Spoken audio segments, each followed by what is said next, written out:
Dans un processus d'analyse exploratoire des données géologiques et géochimiques, quels peuvent être les outils que vous pouvez utiliser pour l'identification des outliers ou encore des anomalies géochimiques ou des anomalies géologiques?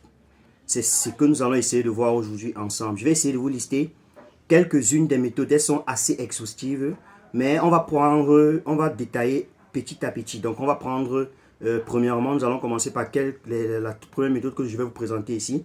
C'est la méthode des EQR, c'est-à-dire que des intervalles interquartiles. C'est la première méthode que nous allons utiliser pour l'identification des outliers. Tenez-vous bien, on a 7 méthodes à voir ensemble. Aujourd'hui, nous allons commencer par l'intervalle interquartile ainsi que les statistiques visuelles. Après, dans d'autres vidéos, nous allons revenir sur les autres méthodes qui peuvent être utilisées pour l'identification des outliers. Alors, sans plus tarder, on va commencer par la méthode interquartile. Alors, l'intervalle interquartile, en fait, c'est quoi? Pour pouvoir effectuer l'identification des outliers avec l'intervalle interquartile, premièrement, on commence déjà par déterminer le premier quartile et le troisième quartile. Avec le premier quartile et le troisième quartile maintenant, une fois qu'on les a déterminés, on va pouvoir fixer les limites inférieures et les limites supérieures. Et après avoir déterminé les limites inférieures et les limites supérieures, on peut donc ressortir l'intervalle interquartile au travers des outils tels que le boxplot, que vous connaissez très bien. Un boxplot qui peut être utilisé, donc qui va définir les limites inférieures et les limites supérieures. L'intervalle interquartile, la médiane, qui va nous permettre aux extrémités, valeurs inférieures et valeurs supérieures. Les points qui n'appartiendront pas à cet intervalle-là seront considérés comme étant des outliers. Outlier, comme nous avons dit la dernière fois, qui peut être pris comme étant un paramètre, un outlier légitime ou un outlier illégitime, si vous vous souvenez, d'après notre dernière vidéo. Alors, le deuxième élément que nous pouvons utiliser, ou encore le deuxième outil que nous pouvons utiliser pour l'identification des outliers, c'est les histogrammes comme outil graphique.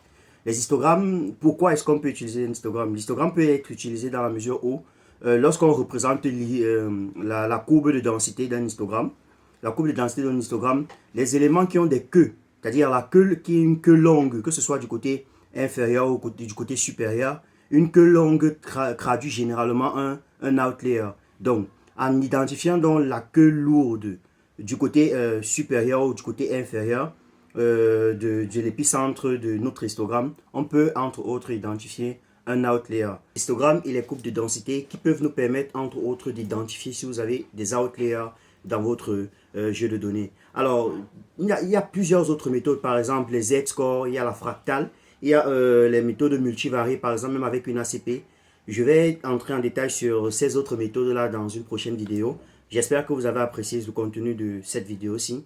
N'hésitez pas à liker, à partager et à vous abonner pour pouvoir faire en sorte que d'autres personnes comme vous profitent de ce contenu-ci. Nous allons essayer de parler d'autres méthodes dans la prochaine vidéo. Je vais détailler d'autres méthodes que vous pouvez utiliser pour identifier des outliers.